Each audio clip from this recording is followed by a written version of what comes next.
Section 8-3, Initial Value. Key concepts. Equation. A linear function can be written in the form of y equals mx plus b. You can see both the rate of change and the initial value of the function in the equation. You see we have y equals mx plus b. This is the form of a linear function. M we refer to as slope, but we have also begun to refer to slope as the rate of change. So M is our slope, and it's also our rate of change. We've been referring to B as the y-intercept. In this section, they're also referring to B as the initial value. So slope and rate of change are represented by M. Y-intercept and initial value is represented by B. Next, you can also see both the rate of change and the initial value of the function in a graph. So let's look at this graph. Look at this graph here. I see that I have the y-intercept. My graph touches the y-axis at this point. The name of this point is 0, 1, 0, 1. Notice here it says 0b.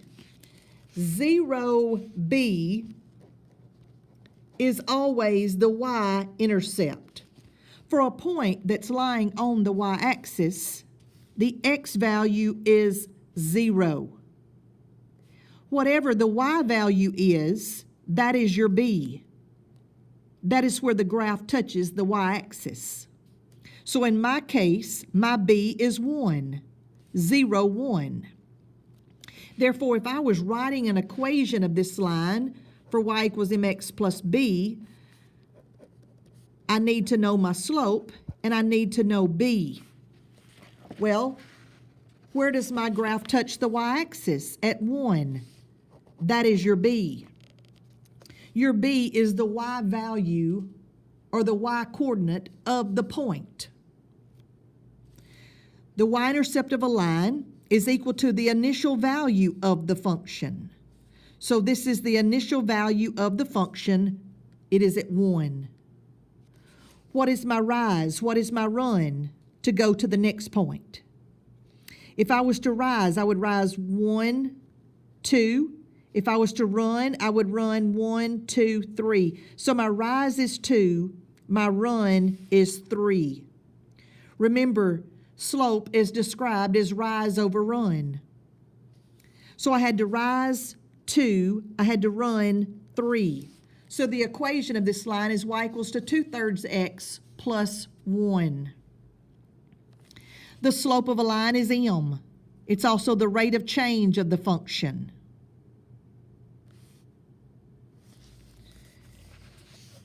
Next, let's continue on with this thought. Here I have a problem, part 1, identifying initial values of the linear functions. Match each function below with an initial value. Here I have the problem. Let's look at A part. A is y equals to 3x minus 2. 3 is your slope or your rate of change. And -2, the number and its sign, -2 is your initial value. So the initial value for A is -2. I'm just going to draw a line. The initial value of A is -2. B part. Y equals to 3 minus 3x. Before I can determine my rate of change and my initial value, I need to put it in the form of y equals mx plus b. I need the y right in front of the equal sign, and I need my x term directly after the equal sign. Well, this is negative 3x. All of that is together. You need to bring the x, the 3, and the sign that goes with it to the front here. I have negative 3x. Now 3 is positive, so I'm going to put plus 3. That's the way I would have to write it to put it in the form of y equals mx plus b.